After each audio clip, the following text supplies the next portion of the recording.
মাতরম শুধুমাত্র হিন্দুত্বের জয়গান নয়, বন্দে মাতরম সঞ্জীবনী মন্ত্র স্বাধীনতা সংগ্রামে। যারা এটাকেও হিন্দু মুসলমানে বিভাজন করতে চান তারা আসলে বাংলার মানুষের জন্য নতুন বার্তা আনতে চাইছেন, যেই বার্তাটা বাংলার মানুষ গ্রহণ করবে না। বাংলার মানুষ ধর্মনিরপেক্ষতার পথেই থাকবে। তৃণমূল কারুর পতাকা পোড়ানোর সংস্কৃতিতে বিশ্বাস করে না। আমি যদি দেখি রাস্তায় কোথাও বিজেপির পতাকা পড়ে আছে বা সিপিএমের পতাকা পড়ে আছে, আমি সেই পতাকার ওপর দিয়েও যাব না, পতাকাটাকে ময়লার মধ্যে ফেলেও দেবো না। আমি চেষ্টা করবো সেই পতাকাটা তুলে কাছাকাছি কোনো বিজেপির কর্মী অবশ্য দেখতে পাওয়া যায় না, সিপিএমের কর্মী বা কাউকে পেলে তাকে বলে দাও যে আপনার পতাকা ওখানে পড়ে রয়েছে, ওটা যত্ন করে তুলে রাখুন। এই সংস্কৃতিতে তৃণমূল বিশ্বাস করে না। এই ঘটনাটা অত্যন্ত বিভ্রান্তিকর এবং দুর্ভাগ্যজনক। অঙ্গদান সবসময় এনকারেজ করা উচিত যে কোনো সুস্থ শিক্ষিত সমাজে। অঙ্গদান একটা বিজ্ঞানসম্মত বিষয়, যেটা আগামী দিন বিজ্ঞানের ছাত্রছাত্রীদের, অ্যানাটমির ছাত্রছাত্রীদের, তাদের জন্য একটা বিরাট মাইল ফলক। যে কোনো কারণেই হোক এই ভুল বোঝাবুঝি হয়েছে, এই ভুল বোঝাবুঝি একেবারেই অনভিপ্রেত এবং অনাকাঙ্ক্ষিত। কোর্টের নির্দেশে এই প্রপার্টি সিজ হয়েছে এবং মাদক পাচারের টাকা এতে জড়িত। কোর্টের অর্ডারে। তো হুমায়ুন কি কোর্টের ঊর্ধ্বে? আমি জানি না, উনি তো আইনসভার সদস্য, আইন তৈরি করার কথা, আইন ভাঙার কথা তো ওনার নয়। বাংলার মানুষ দেখছে এদের এই চরিত্র। বিজেপির মদতে দুদিন বাড়বে, লাফালাফি করবে, ভোট মিটবে, আবার দেখবেন ওই যে জায়গায় পৌঁছলো সেই জায়গায় পৌঁছবে। আবর্জনা রাস্তাকুট ছাড়া এদের আর অন্য কোথাও স্থান হবে না।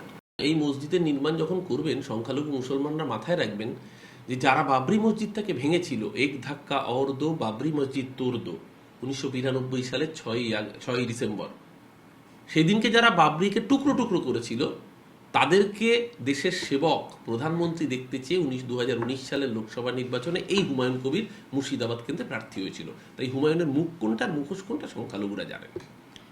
মুখ্যমন্ত্রী সারা দেশকে পথ দেখাচ্ছেন। সুপ্রিম কোর্টেও শুনানি করে বলেছেন কোনো বৈধ ভোটারের নাম যাতে বাদ না যায়। আর প্রবাদী আছে চ্যারিটি বিগিনস অ্যাট হোম। মুখ্যমন্ত্রী তার নিজের কেন্দ্রের বিএলএ2দের সেই বার্তা দিয়েছেন যাতে সেটা দেখে বাকি গোটা রাজ্যের বিএলএ2রা উদ্বুদ্ধ হয়, আমাদের নেতারা যাতে উদ্বুদ্ধ হন।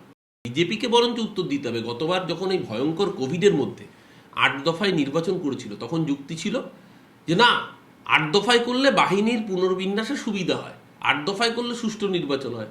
আমরা বারবার বলেছিলাম কোভিডের মধ্যেই অত দফায় নির্বাচন করলে কোভিডের সংক্রমণ বাড়বে। শুধুমাত্র একটা রাজ্যের ক্ষমতা দখলের উদগ্র বাসনায় বিজেপি সেদিনকে মানুষকে লাইনে দাঁড় করিয়ে কোভিডের মৃত্যু মুখে ফেলে দিয়েছিল। আবার আজকে এখন বলছে 1 দফা, কখনো বলছে 3 দফা, কখনো বলছে 5 দফা। আরে ভাই, দফা 1 হোক, 5 হোক, 3 হোক, 8 হোক, 10 হোক, 50 দফা হোক, দিনের শেষে বাংলার মানুষ বিজেপির দফা রফা করে ছাড়বে।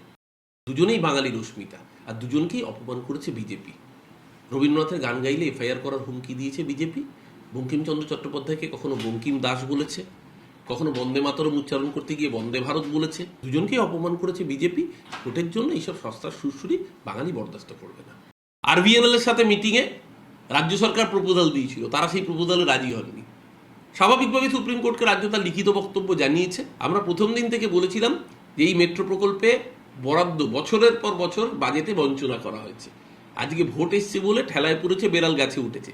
কিন্তু এইটা করতে গিয়ে যে পরিকল্পনা তারা নিয়েছে, 7 দিনের জন্য যদি বাইপাস বন্ধ হয়ে যায়, উত্তর 24 পরগনা, দক্ষিণ 24 পরগনা, কলকাতা বন্ধ হয়ে যায়, যেটা প্র্যাকটিক্যালি ফিজিবল নয়।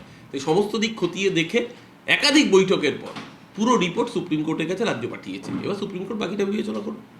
শুভেন্দু ভেজাল এক্সপার্ট, ও ভেজালটা ভালো বোঝে। দেখবেন ওই খবরের কাগজে মুড়িয়ে যখন মালটা নিয়েছিল, টাকাটা আসল ছিল, ও বুঝতে পেরেছিল যে ওটা ভেজাল টাকা নয়। তাই শুভেন্দু ভেজাল এক্সপার্ট। 8500 জনের তালিকা সুপ্রিম কোর্টের নির্দেশ অনুযায়ী রাজ্য দিয়েছে। সেটা যদি কোনো অসঙ্গতি থাকে, যাক না, কোর্ট ভেরিফাই করুক না, অসুবিধা কি আছে। সবচেয়ে বড় ভেজালের নাম শুভেন্দু অধিকারী, ওই জন্য বিজেপি ওকে কোণঠাসা করে দিচ্ছে। বাংলার মানুষ দেখছে যে এ রাজ্যের বুকে কালী পুজোয় পটকা ফাটলেও সেখানে এনআইএর দাবি করে শুভেন্দু অধিকারী। আর বিজেপি শাসিত রাজ্যে দিল্লিতে যখন এইরকম চূড়ান্ত নাশকতা হলো, মানুষের প্রাণ গেল, তখন এনআইএর রোল কি ছিল? কজন মানুষকে অ্যারেস্ট করা হয়েছে? ফলো আপ কি? নরেন্দ্র মোদী পরের দিন আদানিকে নিয়ে ভুটানে ব্যবসা করতে চলে যাচ্ছেন। এনআইএ তখন চুপ থাকে কেন? এনআইএ আসলে পলিটিক্যাল টুল হিসেবে ব্যবহৃত হতে হতে তার কর্মদক্ষতা হারাচ্ছে। এটা ভারতবর্ষের জন্য দুর্ভাগ্য। এনআইএ তদন্ত করুক, মুখ বন্ধ খামে জমা দিক, কিন্তু অনুরোধ করবো বিজেপির দেখানো পথে তদন্ত না করে সত্যতার সাথে, সত্যনিষ্ঠার সাথে তদন্ত করবো। সুপ্রিম কোর্টে পরে যেতে হবে। সুপ্রিম কোর্টে আগে যাবে কেন? তোমার পুলিশ কাজ করছে না, পুলিশ অপরাধীকে পালাতে সাহায্য করছে, আর তুমি সুপ্রিম কোর্টের গল্প দেখাচ্ছ। উত্তরপ্রদেশ পুলিশের জায়গায় যদি আজকে কলকাতা পুলিশ এই কাজ করতো, শুভেন্দু অধিকারী কটা টুইট করতো, কথা জাতীয় মহিলা কমিশন, এটা তার মহিলার dignity, modesty of A women. একজন মহিলার ডিগনিটি, মহিলার মডেস্টি নিয়ে যেখানে প্রশ্ন উঠছে, যারা এই অসভ্যতাম করেছে, তাহলে জাতীয় মহিলা কমিশন কোথায়? এটা সাইবার অপরাধ। একজন সাংসদ তার চ্যাটকে এআই দিয়ে হোক বা যেভাবেই হোক সেটাকে ভাইরাল করা হয়েছে এবং সম্পূর্ণ মিথ্যে একটা চ্যাট, এবার সেটা মিথ্যে না সত্য কোর্টে প্রমাণ হতো, কিন্তু তার সুনির্দিষ্ট এফআইআর এর ভিত্তিতে যখন পুলিশ অপরাধীর খোঁজে যাচ্ছে, পুলিশ তাকে সহযোগিতা করবে, তা না করে অপরাধীকে তো গ্রেপ্তার করতে দিলই না, উল্টে পালিয়ে যেতে সহযোগিতা করলো। এর থেকেই প্রমাণ হচ্ছে যে বিজেপি সরকার আসলে যুক্তরাষ্ট্রীয় কাঠামো মানে না। যোগী আদিত্যনাথের সরকার, এই অসভ্য বর্বর বিজেপির সরকার, যারা বঙ্কিম সম্পর্কে ওয়াকিবহাল নয়, তারা যদি হঠাৎ করে বঙ্কিম প্রেমী হন, তাহলে ওই যে বেড়াল বলে মাছ খাবো না কাশি যাব, বিজেপির অবস্থা হচ্ছে সেরকম। এই সময় দাঁড়িয়ে করার অর্থ ওই ঠিক যেভাবে বিজেপি ভোটের আগে রাম মন্দির করে, কারণ রামচন্দ্রকে ওরা ধর্ম হিসেবে নয় ভোট হিসেবে ব্যবহার করে, একইভাবে এখানেও বাঙালি সেন্টিমেন্ট, বঙ্কিমচন্দ্র, স্বাধীনতা সংগ্রাম, এইসব ইমোশনকে ভোটের স্বার্থে ব্যবহার করছে। ভোট মিটে গেলে দেখবেন বাংলা ভাষায় কথা বলার অপরাধে আবার পেটাবে বাঙালি বলে বাংলাদেশে পাঠিয়ে দেওয়ার হুমকি দেবে। ভোটের আগে প্রতি বছরই বাঙালি আবেগ উস্কানোর চেষ্টা করা হয়। গতবার 21-এর ভোটের আগে আমরা দেখেছিলাম জোব্বা আলখাল্লা পরে বড় দাড়ি লাগিয়ে বাংলার মানুষ দেখেছিল গতবার রবীন্দ্রনাথ সাজদে। এবার বঙ্কিমের অস্ত্রে যারা শান দিতে চাইছেন, কারা আমাদের দেশপ্রেমের পাঠ শেখাচ্ছে।